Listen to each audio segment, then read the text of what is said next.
Today we are talking about the beginning after the end of chapter 242, Confessions. When I saw this chapter, I definitely knew it was going to be a different one. Let's just see how it goes. After all the build-up, the waiting, and the, when is he going to say it type of energy that we had seen from these types of interactions, Arthur finally does it. We got the confession we've been manifesting for literal hundreds of chapters. The fans and readers of the series have finally gotten the confession that we have been manifesting for literally hundreds of chapters. It was wholesome, emotional, a little shy, and it feels earned. If you've been following Arthur and Tessia since the early days, this is a good chapter for us. But let's break into the chapter. Next, we'll go into the pacing and structure of the chapter. The pacing here is deliberate and patient, exactly what this moment needed. It didn't rush the emotions or try to cram in big fights just for the sake of it.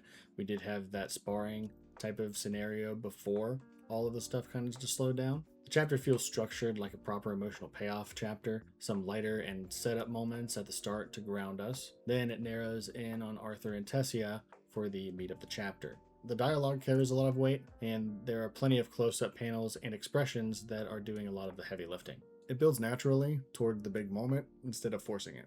The structure is pretty clean. There's no cuts to random side characters that kill the vibe or to a different portion of a different storyline. It's focused, intimate, and ends on a strong, heartfelt note that leaves you satisfied, but still hungry for wanting what's next. Definitely a classic calm before the storm type chapter, and it feels shorter in the best of ways, but every page matters here.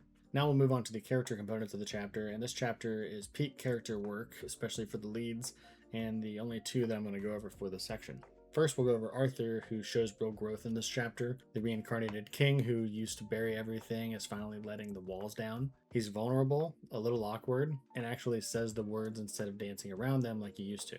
You can feel the weight of his past life clashing with the person he's becoming now. It's not just an I like you. It seems like it's more than that, being him choosing to be honest and commit emotionally. Now we'll move on to our next point for character components.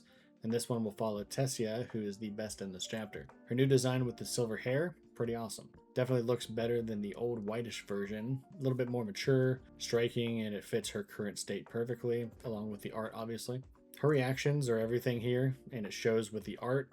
We see the surprise, the joy, and the way that she processes the situation. She feels alive and expressive again, definitely seeming like the lack of any reciprocating feelings was kind of getting her down, thinking that nothing would happen thinking that nothing would happen with it, but that maybe Arthur would just be somebody within her life, not anything more than a friend or a childhood friend.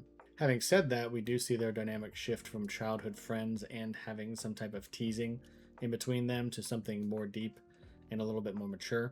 Not forced romance, but two people who've been through hell finally meeting in the middle.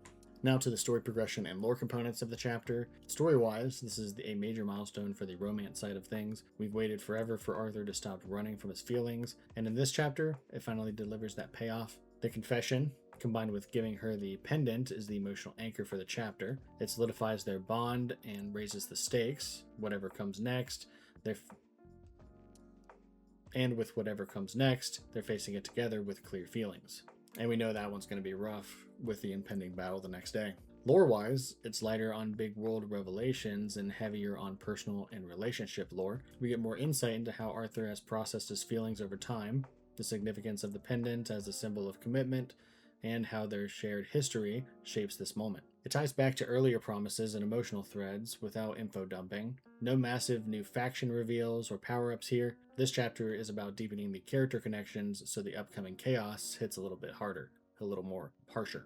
It's the quiet progression that makes the loud moments that we'll see later feel a little bit more impactful and earned.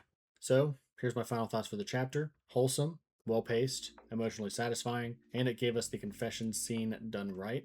But man, this was a good chapter. The art on the key moments, especially Tessia, carries a lot of weight, even if the new artist still gets mixed opinions in the community. Some panels felt a little off on Arthur's face, but the overall emotion and art and fighting consistency in other spots kept it pretty solid. If you've been invested in Arthur and Tessia, that plot storyline, you're probably thinking that this pays off a little bit, and we'll see what happens with the next couple of chapters, what type of payoff and interpersonal relationship type stuff will happen between them. With the confession this chapter, I'm definitely scared for what's going to happen for the rest of the arc and in the next superseding chapters. I'm sure that there's going to be a lot of hurt on possibly Tessia's side, but definitely on Arthur's side. Coming into the chapter, I thought that we were going to go right into the Beast Glades, see how that takes us, but with this inaction of the confession right before he goes off to war, is it's kind of similar to whenever you're going off to war and you tell your significant other you're going to be back. That's usually a sign that you're most likely going to pass away or die in that moment before you come back. But what do you think about the chapter?